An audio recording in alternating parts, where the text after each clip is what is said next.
কোষ্ঠকাঠিন্য বিভিন্ন কারণে হতে পারে। কেউ যদি পানি কম খায়, কায়িক পরিশ্রম কম করে, মাংস বেশি খায়, ফাস্ট ফুড বেশি খায়, কেউ দেখা যায় আয়রন জাতীয় বিভিন্ন ওষুধ যদি খায় কিংবা ক্যালসিয়াম জাতীয় ওষুধ খায়, সেই ক্ষেত্রেও কিন্তু কোষ্ঠকাঠিন্য হতে পারে। কেউ যদি দেখা যায় প্রেশারের ওষুধ খায়, তারও কোষ্ঠকাঠিন্য হতে পারে।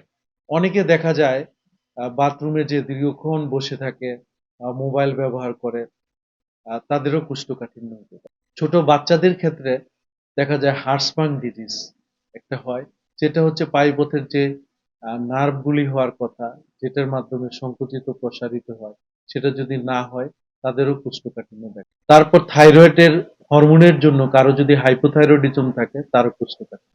কারো যদি দেখা যায় রেকটামে ক্যান্সার হয়, সেই ক্ষেত্রেও কিন্তু কোষ্ঠকাঠিন্য হতে পারে। অর্থাৎ কোষ্ঠকাঠিন্যের নানাবিধ কারণ রয়েছে।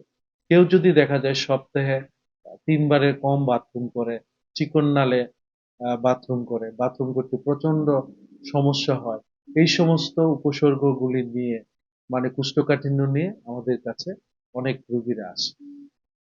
এখন কোষ্ঠকাঠিন্য অধিকাংশই দেখা যায় অভ্যাসগত কারণে কোষ্ঠকাঠিন্য হয়।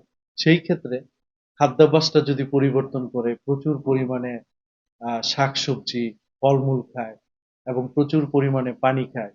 অর্থাৎ একজন পূর্ণবয়স্ক মানুষ প্রতিদিন ২ থেকে ৩ লিটার পানি পান করে এবং নিয়মিত মলত্যাগের অভ্যাস করে, মলটা ধরে না রাখে। দেখা যায় প্রতিদিন প্রত্যুষে মলত্যাগের অভ্যাস করলো। আ সেই ক্ষেত্রে কোষ্ঠকাঠিন্যটা আ নিয়ন্ত্রণে রাখা যায়।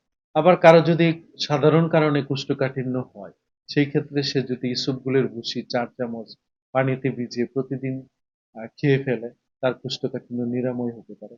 আবার ইসবগুলের ভুসি খাওয়ার পরেও যদি কোষ্ঠকাঠিন্যটা না কমে, সেই ক্ষেত্রে দেখা যায় বাজারে বিভিন্ন রকম আ পায়খানা নরম করার ওষুধ পাওয়া যায়, ল্যাক্টোলুজ জাতীয়। সেটা যদি ৩ চামচ বা ৪ চামচ খায়, সেই ক্ষেত্রে কোষ্ঠকাঠিন্যটা নিরাময় হতে পারে।